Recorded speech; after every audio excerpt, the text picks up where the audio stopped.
Cari tahu tentang pajak tonton di sini saja. Informasi perpajakan akurat dan terpercaya. Bersama kami, pajak jadi lebih mudah dipahami. Cerita tim cerita dari Tangerang Timur.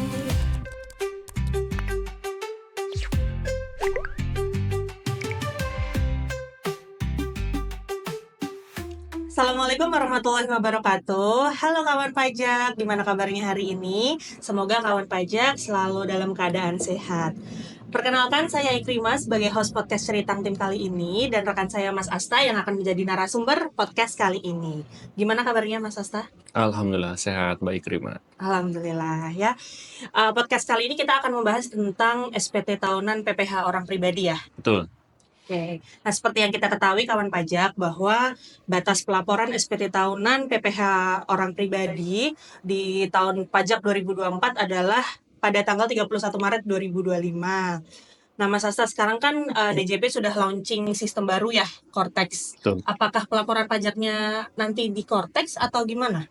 Ya, jadi untuk pelaporan SPT tahunan tahun pajak 2024 kita masih pakai legacy, jadi masih menggunakan DJP online. Untuk Cortex sendiri ini digunakan untuk SPT masa untuk tahun pajak 2025 dan untuk SPT tahunan tahun pajak 2025 menggunakan Cortex nanti untuk tahun depan lapornya.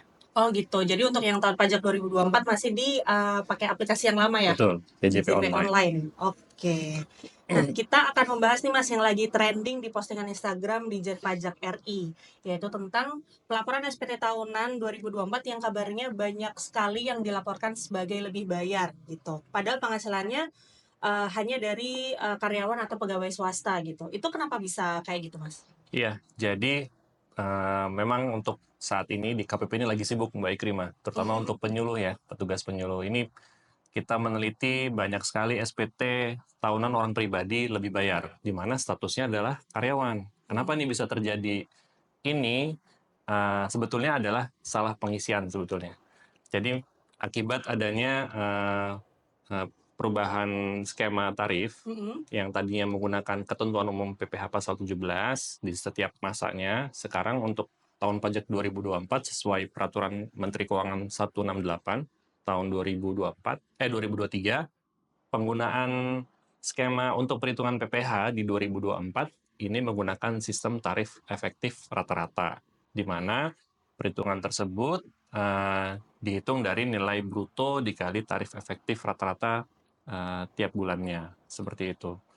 Jadi untuk perhitungan sendiri yang sesuai dengan PMK 168 ini, itu dilakukan dari masa Januari sampai dengan masa November.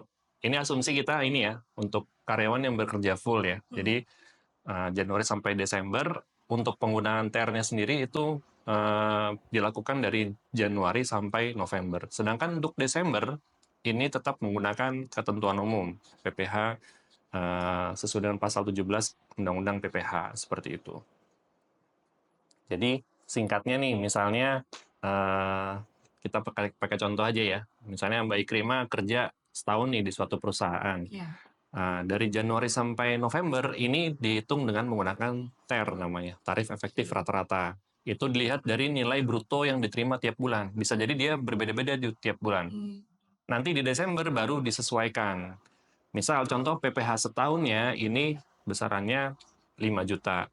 Tapi dipotong oleh perusahaan dari Januari sampai November itu 6 juta. Nah ini selisih 1 juta tadi yang dianggap kelebihan potong. Dan ini sesuai PMK 168 pasal 21, pengembaliannya dilakukan oleh pemberi kerjanya, bukan dari KPP, seperti itu.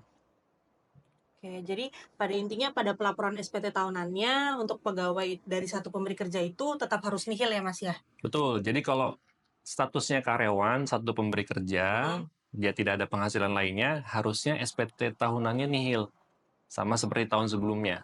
Yang terutang dalam setahun itu sama dengan yang dipotong. Kenapa? Karena tadi yang seperti contoh yang dijelaskan sebelumnya, bahwa misalnya dari Januari sampai November, dia sudah dipotong 6 juta. Ternyata dalam setahun terutangnya cuma 5 juta. Kelebihan 1 juta tadi itu dikembalikan oleh perusahaannya atau pemberi kerjanya di masa Desember. Nah, kalau dia sudah dapat pengembalian, dia tidak boleh lagi minta ke KPP. Jadi pengisiannya ini harus diperhatikan itu harus nilai yang terutang harus sama dengan nilai yang dipotong. Seperti itu. Oke, baik. Nah, ada yang beda nggak sih Mas pelaporan SPT tahun sekarang dengan pelaporan SPT tahun sebelumnya? Untuk pelaporannya ini tidak berbeda ya, jadi tetap menggunakan DJP online, hanya saat ini penggunaan DJP online ini ada fitur tambahan, bukan seperti tambahan keamanan. Itu dinamakan MFA ya, Multi-Factor Authentication, di mana ketika dulu kita login DJP online atau mau reset password, itu langsung bisa, Mbak. Nah, kalau sekarang mau login DJP online, ketika kita input NIK atau NPWP, kemudian password, akan diminta untuk mengirim kode verifikasi dulu. Oh, oke, ada kode Ya, verifikasinya dulu ya. kode verifikasi dikirimnya bisa ke 3 media. Pertama, email. Yang kedua bisa lewat SMS, tapi harus punya pulsa SMS ya, Mbak. Oh, iya ya. Sekarang kan jarang orang punya pulsa SMS ya. Iya, Nah, kalau benar. dengan SMS ini, kode verifikasi tadi membutuhkan pulsa SMS, Pulsa dulu. Jadi harus pulsa isi pulsa dulu telepon. ya. Iya. Oke. Terus yang ketiga lewat aplikasi M-Pajak, kalau memang wajib pajak sudah menginstal aplikasi tersebut. Oh, oke, baik. Nah, tadi kan kita udah bahas tentang SPT untuk PPh orang pribadi yang karyawan ya, Mas? Iya. Kalau yang menjalankan usaha nih, seperti apa itu pelaporannya atau perhitungannya? Ya, kalau untuk usahawan ini memang berbeda ya sama karyawan. Kalau karyawan kan dia untuk metode pemotongan pemungutannya dilakukan oleh pemberi kerja. Jadi karyawan itu dia nerima netonya aja setiap Ya. bulan. PPh-nya sudah dipotong oleh pemberi kerja. Jadi ketika lapor SPT tahunan pun hanya pelaporan saja, tidak ada perhitungan. Tapi kalau yang PPh usaha, ini diatur di peraturan pemerintah nomor 23 dan 55 yang terakhir, di mana untuk perhitungan PPh-nya ini besarannya 0,5% dikali dengan omset. Nah, sejak tahun 2022 ada batasan yang tidak dikenakan PPh, yaitu sebesar 500 juta. Jadi yang dikenakan 0,5% itu penghasilan brutonya yang memang sudah di atas 500 juta. Seperti itu. Oke, jadi kalau masih di bawah 500 juta belum kena Belum kena belum kena itu ya, PPh PPh finalnya. final. Oke. Iya. Nah, untuk wajib pajak yang melakukan pekerjaan bebas, apakah ada fasilitas pajak atas penghasilan akumulasi sampai dengan 500 juta? Ya, kalau untuk orang pribadi yang menjalankan pekerjaan bebas, nah ini juga berbeda lagi.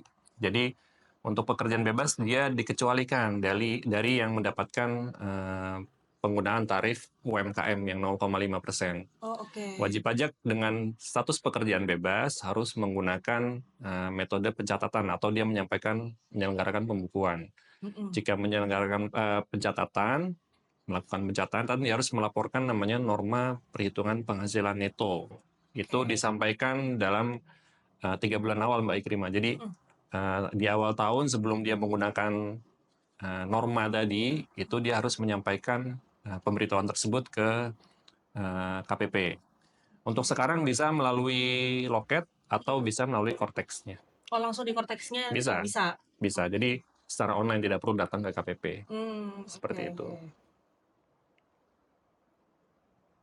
Boleh dikasih gambaran singkatnya nggak, Mas? Perhitungan pajaknya seperti apa kira-kira? Iya.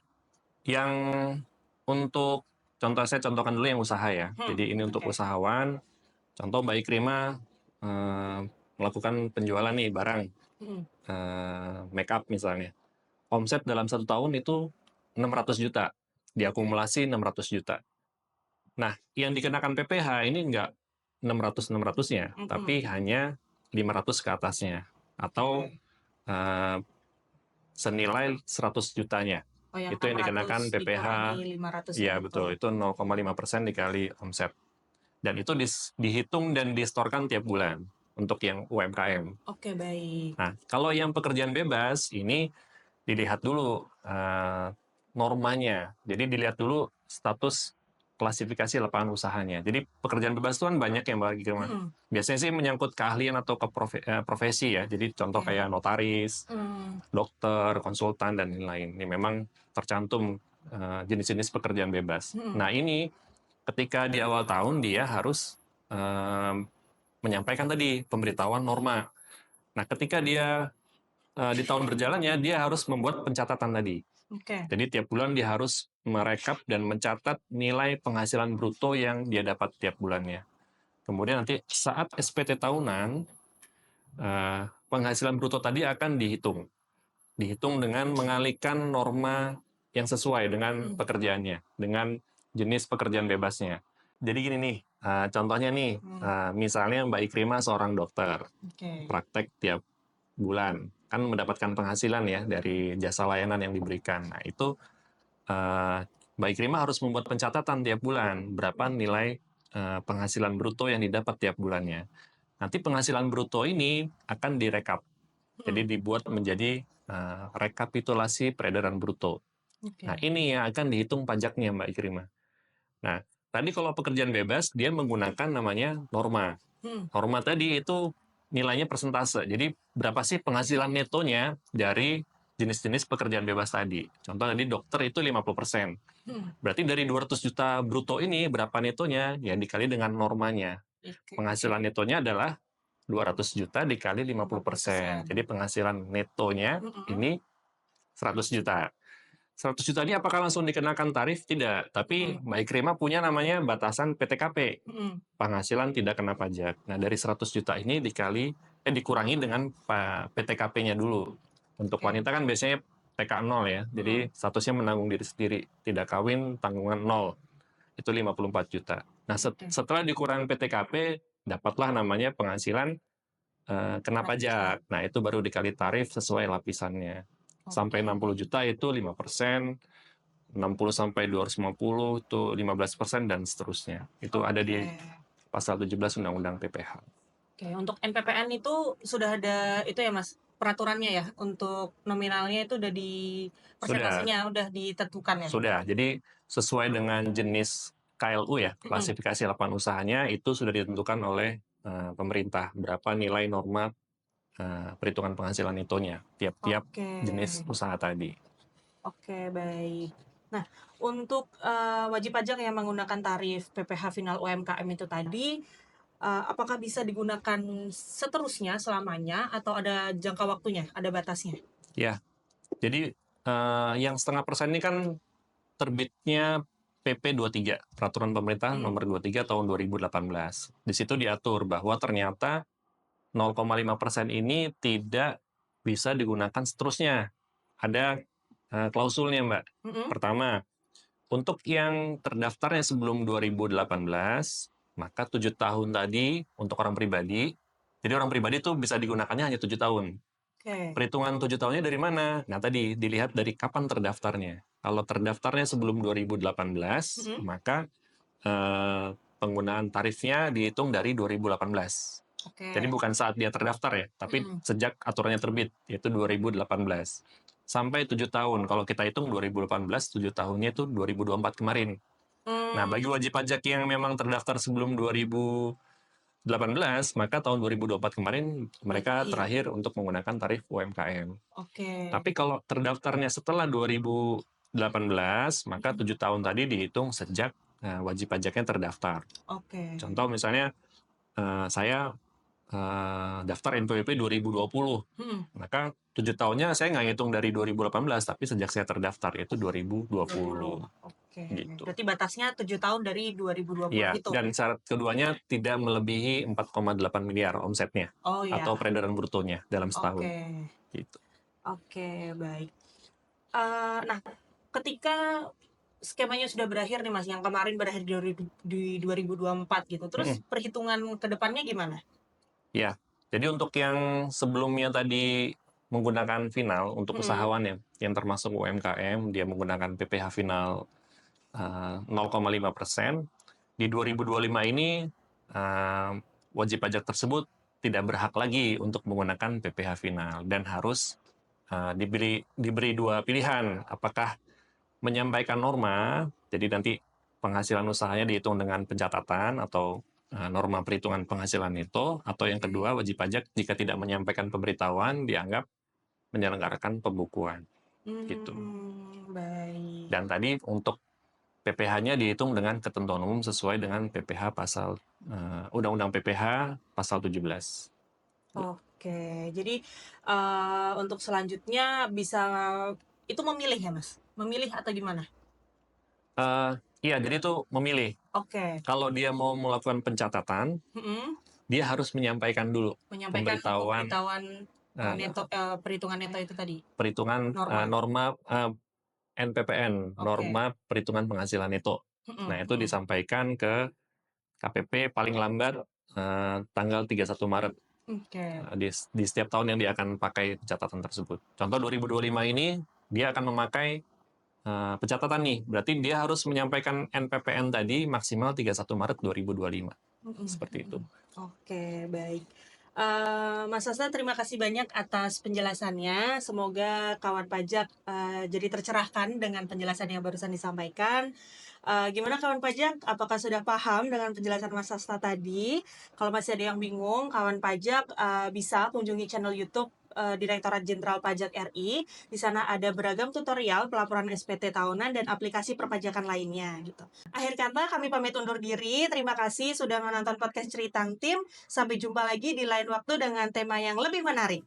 Pajak kuat, APBN sehat, Indonesia sejahtera. Wassalamualaikum warahmatullahi wabarakatuh. Waalaikumsalam. Pajak jadi lebih mudah dipahami. Ceritang Tim, cerita dari Tangerang Timur.